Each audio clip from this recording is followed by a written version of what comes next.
एक ऐसा प्राणी है संसार का जिसके अंदर बुद्धि भी है और विवेक भी है। तो जब इन दोनों का समावेश एक स्थान पर होता है, तब उसको ये सोचने के लिए मजबूर होना पड़ता है कि किसके साथ कैसा व्यवहार किया जाए। और भगवान बुद्ध देते हैं शिक्षा कि कोई किसी से न बड़ा है न किसी से छोटा है। जैसे इसी बात को कबीर साहब कहते हैं,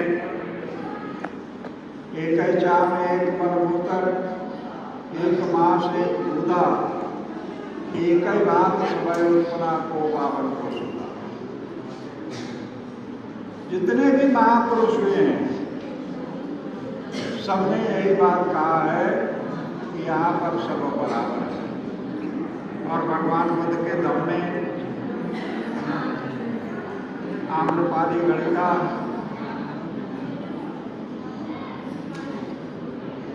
शमशान घाट में रहने वाले सुखदेव,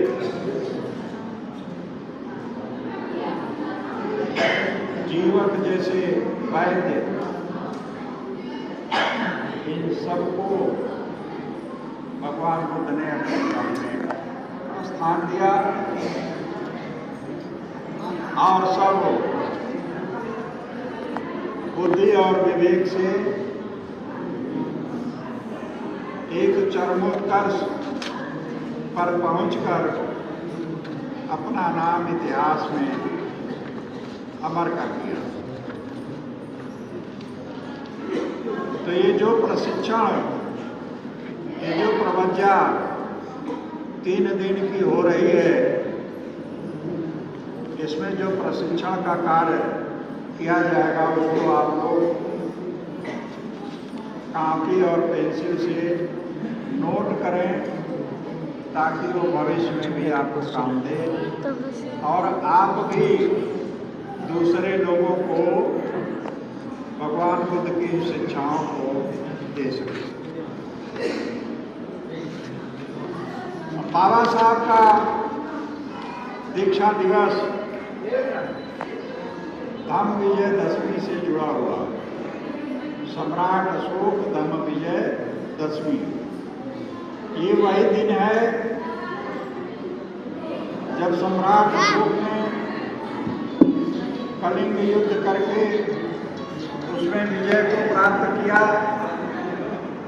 और विजय प्राप्त करने के बाद अपने शिविर से, अपने कैंप से देखने गया तो देखकर उसका हृदय विलीन हो गया और वापस अपने कैंप में चला आता है।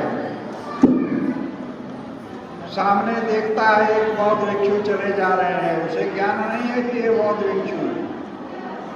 अपने मंत्री से पूछता है ये व्यक्ति कौन है, निर्द्वंद चला जा रहा है, इसको मेरा भय नहीं। उनके महामंत्री बताते हैं कि राजन, ये बौद्ध भिक्षु हैं, इन्होंने भय और डर के ऊपर विजय प्राप्त कर लिया है।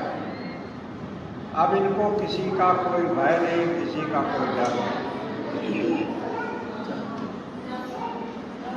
तो वो कहते हैं कि इनको बुला ले आओ, मैं इनसे कुछ पूछूंगा और इनका दर्शन करना चाहता हूँ। मंत्री जाते हैं बत्ते जी के पास, बुला कर ले आते हैं। सम्राट अशोक पूछते हैं आप अपना परिचय दीजिए, आपका क्या परिचय है। तो बनते कहते हैं मैं एक बौद्ध भिक्षु हूँ। तो सम्राट अशोक कहते हैं ये नहीं, आप अपना पूरा परिचय दीजिए। तो बनते कहते हैं वैसे तो मैं रिश्ते में आपका भतीजा लगता हूँ। कहले मेरा भतीजा कैसे हो गए, मैंने तो सबको मरवा दिया था। कहा जिस समय आप गद्दी के लिए, राजा बनने के लिए लोगों को मार पीट रहे थे।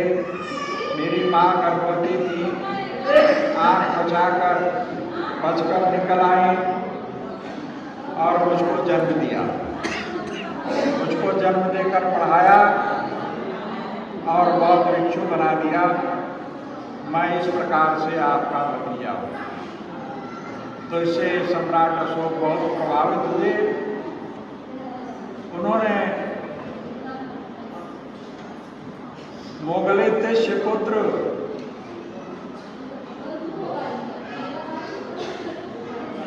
से दीक्षा ग्रहण की और उनके पैरों में अपने तलवार को समर्पित कर दिया और निश्चय किया कि आज के बाद मेरी सीमाओं का विस्तार तो होगा, परंतु युद्ध से नहीं, बुद्ध से होगा। और जीवन पर्यंत सम्राट अशोक ने बौद्ध धर्म की जानकारी जन जन तक पहुंचाने के लिए शिलालेख लिखवाए। 84,000 शिलालेख, जिसमें धम्म की गाथाएं। आपके यहाँ पर भी एक यहाँ शिलालेख है। ये कुआं है, उधर जाएंगे जब तो एक कुआं पतला सा है, उसके अंदर लटका हुआ है शिलालेख। और यहाँ इतना विशाल स्कूल था। ये जो पूरा गांव है यहाँ की ईंटों से बना हुआ है। आप जाएं अगर देखने प्लास्टर नहीं हुआ होगा तो देखेंगे पतली वाली ईंट के लोगों के मकान बने हुए। तो भगवान बुद्ध का जो शिक्षा थी उसका अनुपालन महान सम्राट अशोक ने किया और इसी दिन को बोधिसत्व बाबा साहब ने चुना और दीक्षा भूमि नागपुर को चुना। नागपुर ही क्यों चुना? दूसरा स्थान भी चुन सकते थे। नागपुर इसलिए चुना कि नागपुर नाग राजाओं की राजधानी थी। हम आप सभी लोग नागवंशी हैं। नागवंश के लोगों ने ही बौद्ध धर्म को बचाकर जवानी याद करके परंपरागत एक दूसरी पीढ़ी तीसरी पीढ़ी को स्थानांतरित करते गए और बौद्ध धर्म को जिंदा रखा। इसलिए नागपुर को चुना कि वो राजधानी थी। और आप लोगों में नाग पंचमी का प्रचलन बहुत था। अब कम हो गया, नहीं के बराबर हो गया। तो नाग पंचमी का क्या महत्व है? जैसे आप लोगों के यहाँ वर्तमान में ओट दिया जाता है, तो उस समय शौर्य प्रदर्शन करके जो प्रतिभावान होता था, जो शक्तिशाली होता था, उसको राज दरबार का सदस्य बनाया जाता था और उसका केंद्र बिंदु था नागपुर। नागपुर के पास में आज भी एक नाग नदी बहती है। इसलिए बाबा साहब ने भगवान बुद्ध सम्राट अशोक से जोड़ते हुए धम्म की दीक्षा को नागपुर में ग्रहण करने का निश्चय किया था। और वो दिन था सम्राट अशोक धम्म विजयदशमी। उस वर्ष 14 अक्टूबर पर था, सन 1956 में। तो दो तरह की विचारधाराएं भारतवर्ष में चल पड़ी। कुछ लोग 14 अक्टूबर को दीक्षा दिवस मनाते हैं और कुछ लोग सम्राट अशोक धम्म विजयदशमी के दिन फिर वास्तविक दीक्षा दिवस सम्राट अशोक धम्म विजयदशमी। उसी की यादगार में यहाँ देवदा में भी प्रत्येक वर्ष दीक्षा दिवस का आयोजन और धर्म को आगे बढ़ाने के लिए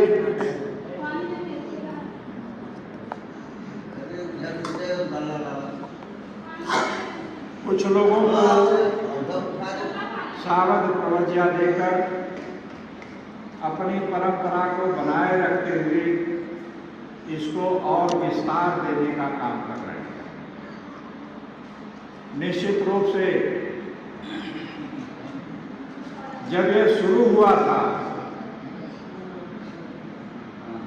जहां तक मुझे याद है कि मैं शुरू से ही इस कार्यक्रम से जुड़ा था, और जब ये शुरू हुआ था तो संख्या बहुत थोड़ी सी हुई, प्रवचन कोई नहीं लेता था। लेकिन आज इतने दिनों के बाद इस कार्यक्रम में 4 चांद लग गए और आज यहाँ पर 25 लोग सावध प्रज्ञा लेकर बैठे हुए हैं। अब ये 25 लोग जो सावध प्रज्ञा लिए हैं, जब यहाँ से निकलेंगे तो जिस परिवार में जाएंगे उस परिवार में भगवान बुद्ध की शिक्षाओं को बताएंगे कि कौन सा रास्ता भगवान बुद्ध ने दिया। भगवान बुद्ध ने जो मार्ग दिखाया, मध्यम प्रतिपदा, मध्यम मार्ग, किसी कंटकाकीर्ण मार्ग पर चलने के बजाय, किसी आरामदेह मिट्टी में चलने के बजाय, जो दोनों से अलग, न अधिक कष्टदायक हो न अधिक आरामदायक हो, उस मार्ग को भगवान बुद्ध ने चुना और उसी को मध्यम मार्ग कहते हैं, जिसे बौद्ध जगत में आर्य अष्टांगिक मार्ग के नाम से जाना जाता है। आर्य अष्टांगिक मार्ग सम्यक दृष्टि,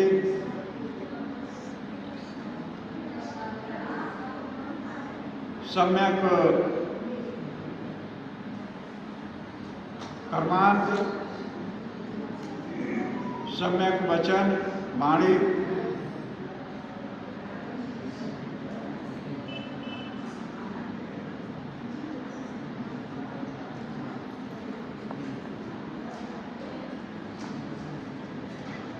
तो ये जहाँ पर सम्यक शब्द लग जाता है वहाँ पर सत्य की उपस्थिति हो जाती है। जब हम कहते हैं सम्यक वाणी, सम्यक दृष्टि,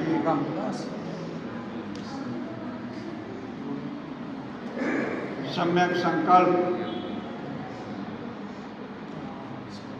तो दृष्टि हमारी सम्यक कब होगी? जब हम जो चीज जैसी है वैसी ही देखेंगे, यानी सत्य वास्तविक स्वरूप, और बोलेंगे भी तो सत्य को ही बोलेंगे, सत्य से निकल रहे। इन्हीं आर्य अष्टांगिक मार्ग को पंचशील में निहित किया गया। जो 5 शील अभी आप लोगों ने ग्रहण किया, 10 शील ग्रहण किया। श्रावणियों के लिए 10 शील होता है, भिक्षुओं के लिए 227 शील होते हैं, भिक्षुओं के लिए 235 शील होते हैं, और समस्त उपासक वर्ग के लिए 5 शील होता है। तो इन्हीं शीलों को पालन करके उस पर जो चलेगा उसका जीवन अत्यंत सुखदायी होगा और वो सुख से अपने परिवार के साथ जीवन व्यतीत करेगा, जिसकी छाप समाज के अन्य लोगों पर पड़ेगी और उन्होंने भी अगर इसे ग्रहण कर लिया तो उनका भी जीवन धन्य हो जाएगा। तो सम्राट अशोक के समय में संपूर्ण भारतवर्ष, जिसका क्षेत्र में ही नहीं हो रहा, संपूर्ण भारत में ऐसे कार्यक्रम हो रहे हैं। और आप लोगों ने देखा भी होगा, सुना भी होगा, उसमें कुछ लोग शामिल भी हुए होंगे। सारनाथ की भूमि से पद यात्रा निकलती है, जो कभी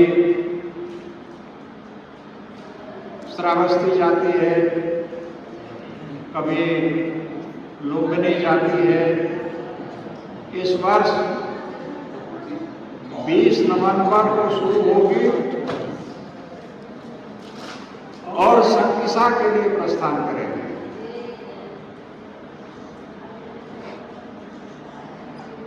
और यहाँ पर क्षेत्रीय एक पद यात्रा शुरू होने वाली है, तैयारियां हो रही हैं। यहाँ जो कार्यक्रम जो चलेगा, जो पदचारिकाएं चलेंगी, वो जहाँ जहाँ से गुजरती हैं वहाँ के लोग देखते हैं और कहते हैं ये कौन। जो लोग जानते हैं वो तो स्वागत करते हैं, श्रद्धा से सिर झुकाकर अभिनंदन करते हैं। लेकिन जो नहीं जानते हैं वो जानकारी प्राप्त करने के लिए कहते हैं कि आखिर ये लोग कौन हैं, कहाँ से इतनी संख्या में आ गए, पैदल कहाँ जा रहे हैं। तो जो लोग चलते हैं वो बीच बीच में नारे भी लगाते हैं, हम सारनाथ से आए हैं, कुशीनगर को जाएंगे, हम सारनाथ से आए हैं, श्रावस्ती को जाएंगे, ऐसा नारा भी लगाते हैं बीच में। तो लोगों को मालूम हो जाता है कि कहाँ से आए हैं, इनका गंतव्य क्या है। इस प्रकार से भगवान बुद्ध के धर्म को विस्तार देने के लिए आप लोग सावधवज्जा में आए हैं। आप सबका स्वागत है और ये आशा और उम्मीद की जाती है कि आप लोग यहाँ से जाएंगे तो अपने अपने क्षेत्र में जहाँ के रहने वाले हैं वहाँ के लोगों को भगवान बुद्ध की शिक्षाओं से अवगत कराएंगे, ताकि उनका भी जीवन खुशहाल हो सके। इन्हीं चंद शब्दों के साथ मैं आप सबके मंगलमय जीवन की कामना करते हुए अपनी वाणी को विराम देता हूँ। साधु साधु। जो बात बहुत अच्छी लगती है तो आप 3 बार साधु साधु कह के अपने उद्गार को प्रकट कर सकते हैं। ताली नहीं बजाई जाती।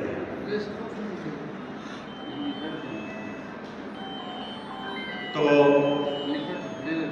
आगे का कार्यक्रम 3 दिन तक कल से चलेगा, जिसके बारे में अभी आयोजक लोग बताएंगे। वो लोग किसी कार्यक्रम में, किसी कार्य में व्यस्त हैं, तो जब तक हम भिक्षु संघ से आग्रह करेंगे कि वो कुछ देशना